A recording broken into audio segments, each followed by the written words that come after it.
In this video, I'm going to show you the easy step-by-step way on how to change the transmission fluid in your Nissan Xterra.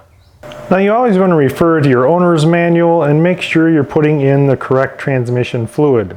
So if you come over here, you look in the manual and it says use Nissan Matic J. If we look at this Valvoline full synthetic max life multi-vehicle automatic transmission fluid, it does cover on the back all the different vehicle makes and models. So we'll go ahead and take a look. It says for use in Nissan Infiniti Matic D, Matic J, Matic K, and Matic S. So this does meet Nissan specifications. It actually, if you look into the formula, it actually exceeds Nissan specifications.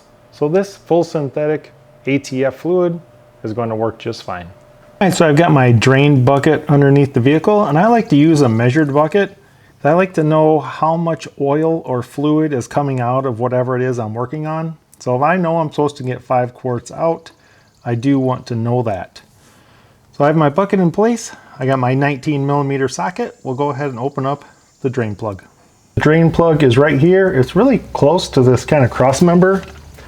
So I've got a 19mm socket with a universal joint, so it does bend a little bit.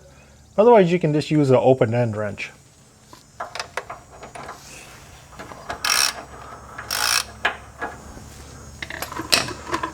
So it may drip on that cross member. Hopefully it doesn't splash around.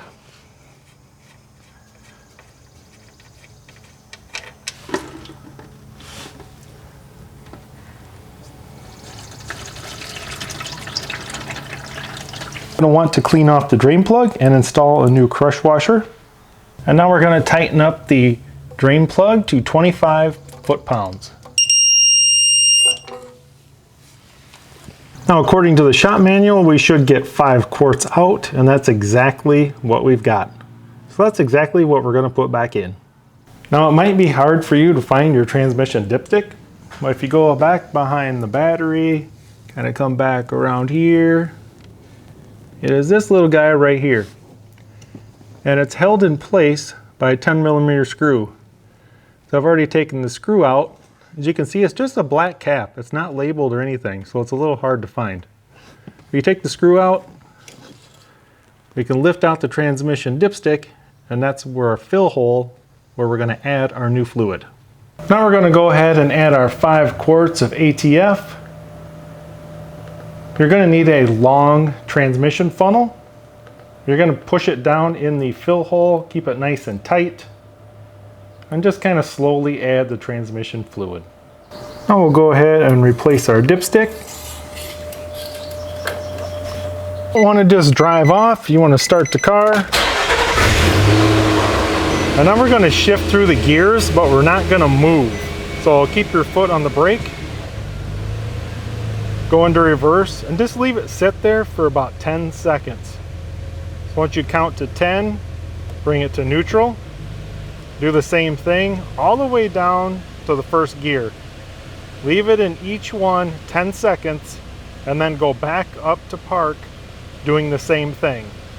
This will take about 1.5 minutes, 2 minutes. Our way back up to park.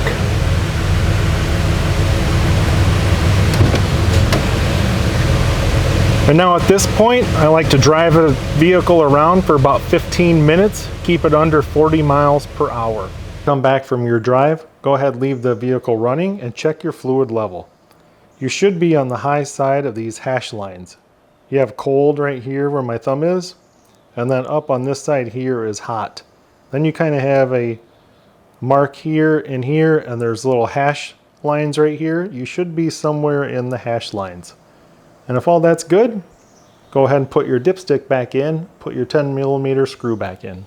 The fluid level is perfect. I got my dipstick back in. I have my 10mm screw holding the dipstick in, and this job is complete. Now I like to change my transmission fluid in my own personal vehicles every 30,000 miles, and that's what I recommend to everybody. It doesn't take long at all, and it's going to make your transmission last. It's a little bit easier to spend $30–35 changing your fluid than around a $4,000 transmission rebuild job. Hope you guys enjoyed the video, and thanks for watching.